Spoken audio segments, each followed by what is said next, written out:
Assalamualaikum dan salam sejahtera. Saya Nur Ashifah binti Zamri dan video ini adalah berkaitan dengan isu pendidikan semasa di Malaysia, iaitu isu beban beg sekolah. Isu beg sekolah berat sudah sering dijadikan perbincangan hangat dalam bidang pendidikan sejak tahun 2018.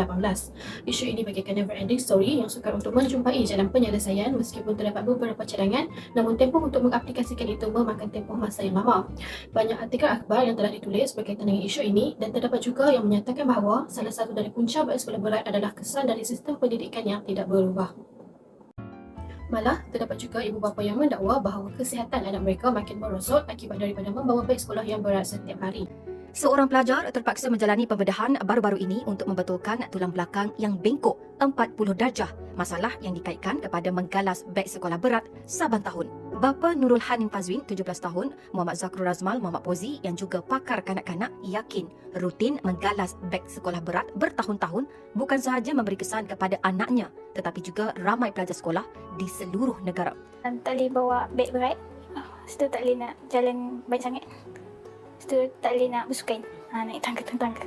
Oleh itu, Kementerian Pendidikan Malaysia (KPM) sendiri telah menetapkan berat beg yang bersesuaian berdasarkan berat badan pelajar tersebut. Bagi isu beg berat ini, sebenarnya yang pertama kita perlu faham tentang konsep apa yang dikatakan beg berat itu sebenarnya. Kalau kita lihat daripada literature dan kajian-kajian yang dilaksanakan, sebenarnya bagi seseorang kanak-kanak itu yang dikatakan berat apabila membawa satu bebanan, tidak kira lah beg sekolah ke, diangkat sesuatu barang ke, yang dikatakan berat bergantung kepada yang pertama berat badan murid tersebut, fizikal dia. Jadi kalau murid itu katakan berat dia 40 kg, berat yang sebaiknya dibawa oleh seseorang insan itu ataupun kanak-kanak itu seharusnya tidak lebih daripada 15% daripada berat badan dia. Jadi kalau tadi 40 kg berat badan dia, bermaksud maksimum yang sepatutnya dibawa tidak melebihi daripada 6 kg. Manakala pada tahun 2018, KPM sendiri telah mengeluarkan perkeliling mengenai panduan untuk menangani isu beg berat murid di sekolah yang memberi langkah kepada pihak sekolah, guru, murid dan juga kepada ibu bapa. Kerjasama dari semua pihak sangatlah penting untuk sekurang-kurangnya mengurangkan beban pelajar. Sebagai contoh, Sri Jaya Balachandran, salah seorang wakil ibu kepada murid sekolah, turut menyuarakan pendapatnya dengan menyarankan ibu bapa untuk teraktif dalam aktiviti dan program yang dianjurkan oleh pihak sekolah. Okay, dalam sekolah kita orang ni PIBG amat kuat. So macam saya parent biasa, kita selalu berganding bahu dengan tim PIBG untuk meringankan beban guru dan juga parents-parents lain, di mana kita juga sediakan locker. Kita juga sediakan locker berbayar dan juga kita some classes juga disediakan rack buku, di mana parents sendiri membeli rack tersebut untuk meringankan beban beg sekolah. At the same time, we also collaborate with teachers. jelaslah bahawa kerjasama dari semua pihak yang berkaitan sangat penting dalam usaha ini dan bukan sekadar melepaskan tanggungjawab kepada guru dan pihak sekolah sahaja.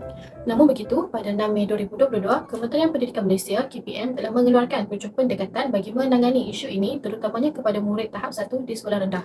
Antaranya adalah Kementerian Pendidikan KPM melaksanakan 7 ketetapan serta perincian bagi menangani isu beg berat yang dihadapi murid sekolah secara menyeluruh.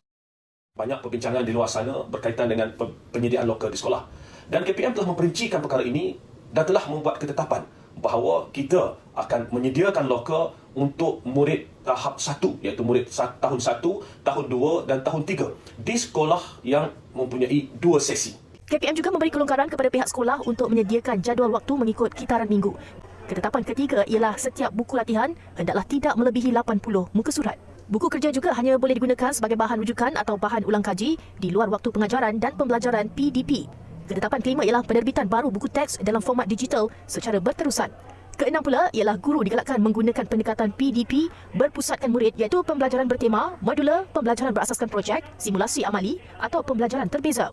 Akhir sekali, KPM akan bekerjasama dengan JAKIM dari aspek penyelarasan uniform agar murid diberi kelonggaran untuk memakai uniform sekolah masing-masing semasa sesi persekolahan kafal. dapat kita lihat semua pendekatan adalah sangat lengkap dari pelbagai aspek yang berkemungkinan mempengaruhi isu ini, malah diharapkan mampu untuk menyelesaikan isu yang sudah sekian lama ini. Sekian, terima kasih.